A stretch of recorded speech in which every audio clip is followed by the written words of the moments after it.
back to another Power Rangers review, and today I'm going to try and make these intros a little bit smaller, but we're going to be taking a look at the Mighty Morphin Power Rangers Tommy Oliver figures. These are by Super7 and they are part of their deluxe line, which you can see at the top has a new funky little logo, or at least new to me.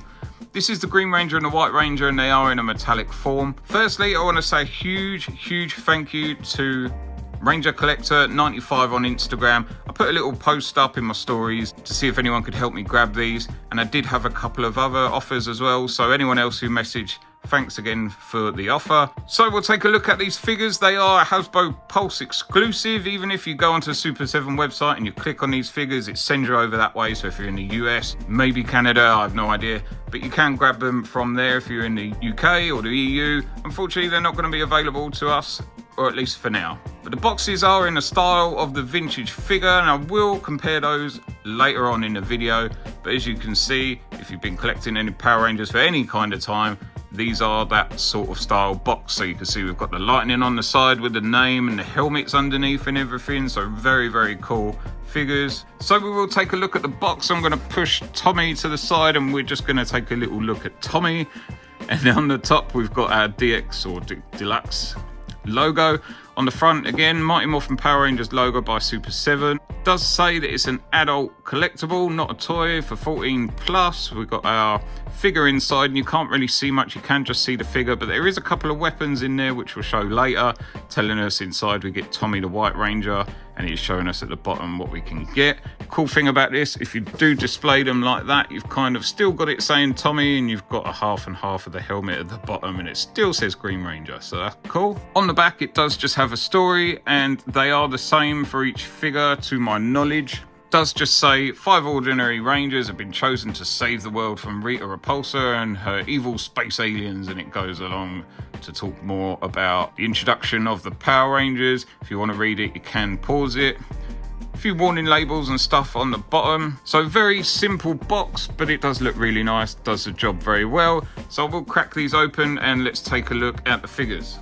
Okay, so out of the packaging, here's our Green Ranger figure, so we will start with him first. First glance, very nice. I do really like the green, I like the shield. Isn't a whole lot of detail to it, but we are going for the retro sort of style figures. The helmet looks great though, we've got the nice silver on the teeth against the white, so that looks really green and shiny, so really happy with that. I must admit, first glance, the paint is not great on these figures, and I will show you in a sec. And again, as you look through the figure, there isn't a whole lot of detail, so even with the coin, you can see the Morpher's got very minimal detail, which again, retro style figure, we're sort of expecting that, but at the same time, would have been nice to have seen some detail in there.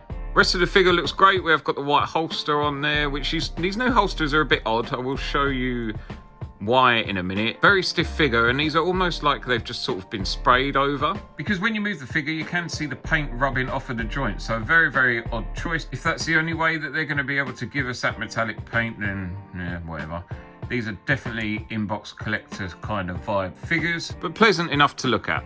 And he also comes with some accessories, so these are very minimal in these figures. They are quite a bit cheaper than the Ultimates line, and they each come with one of these old school style guns. And as you can see here, this is kind of replicated onto the new one. So this is the old one from the 90s.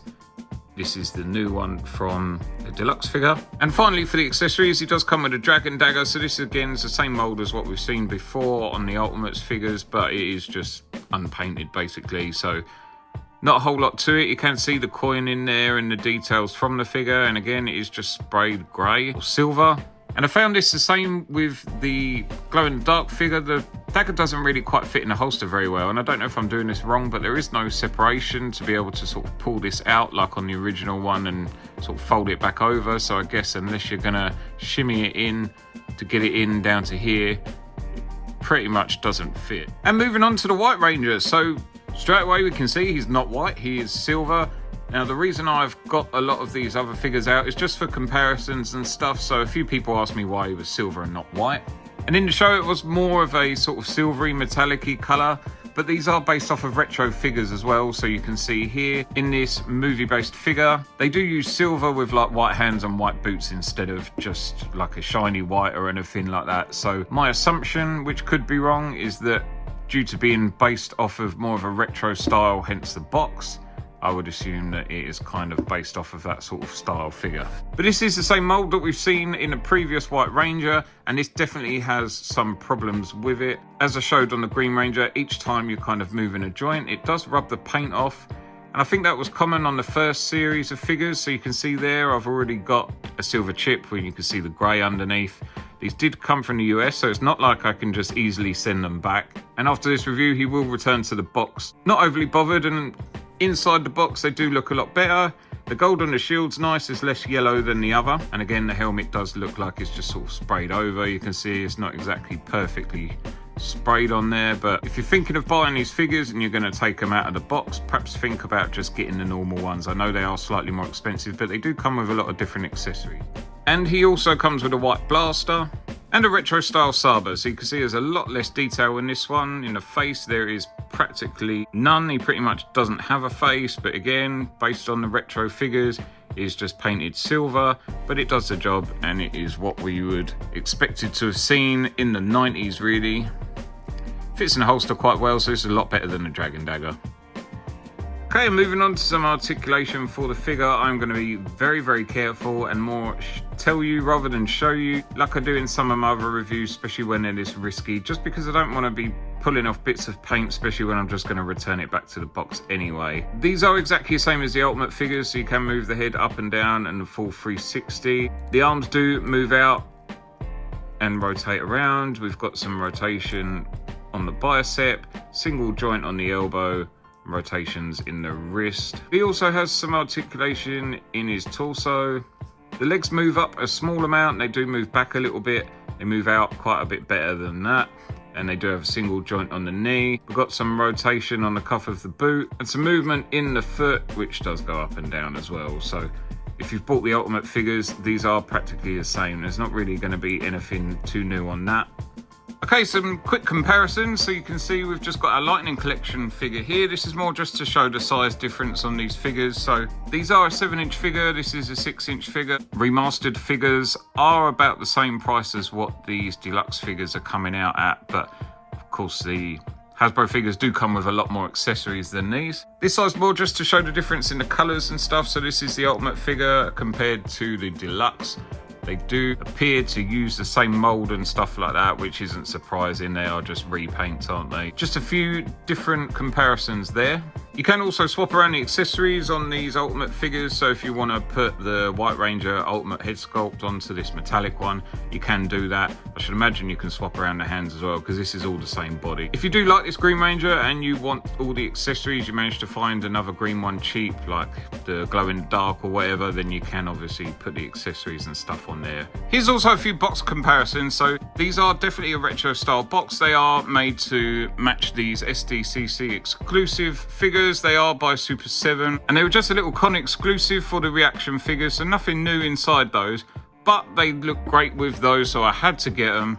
Massive thank you to the whole shebang who sent me these at a hugely reduced rate. I'll leave links for these in the description if you do want to catch these in the UK. If you're outside of the UK and you can't get hold of these, they will still post them out, but obviously it's going to cost you a tiny bit more. So here you can obviously see that they do use this vintage style triangle box, very, very similar in the way that they've used like the story and stuff like that. You can see the sort of thing that they're going for with the lightning on the side, the figure in the middle, and the Power Ranger logo at the top. So even if you just a fan of the Red Ranger, for example, and you whack all these together, they still look absolutely amazing. Wrapping up this video with my final thoughts. Very, very nice box display figures. I understand a lot of people are very happy with these, but would change quite a lot. I just wish this Green Ranger had come with the old school style shield that come with the flip heads. That probably would have made this retro looking figure look perfect. Obviously you can swap out these accessories, so if you do have the other ones, you can play around with these quite a bit. They are a little bit cheaper than the Ultimate figures, but that's because you're obviously not getting a lot with them. You do get two weapons, two weapon holding hands, which are already on the figure, and that is it. I just had to have these for my Super7 collection. These aren't available in the UK, so I did have them shipped over. And again, huge thanks to Ranger Collector 95 on Instagram for helping me out with these. Hugely appreciated. As with the other Super7 Power Ranger figures, articulation is very limited, and especially with the paint on this as you're moving them, it's chipping off. So just bear in mind, if you're buying these to pose and display, you're probably just going to want to pose them the once and display them, or leave them inside the box. As an out-of-box collector, I'm more than happy to buy these and keep them inside the boxes like I have with the other Super 7 figures. I just think that they display a lot better. Obviously, this is just my opinion, so let me know yours in the comments below. What do you make of these figures? I do have the rest of the metallic figures from the Super 7 Deluxe range on the way, and I will be reviewing those as well. So if you want to see them, please subscribe. If you enjoyed this video, please leave a like, and I will catch you guys very soon. Bye!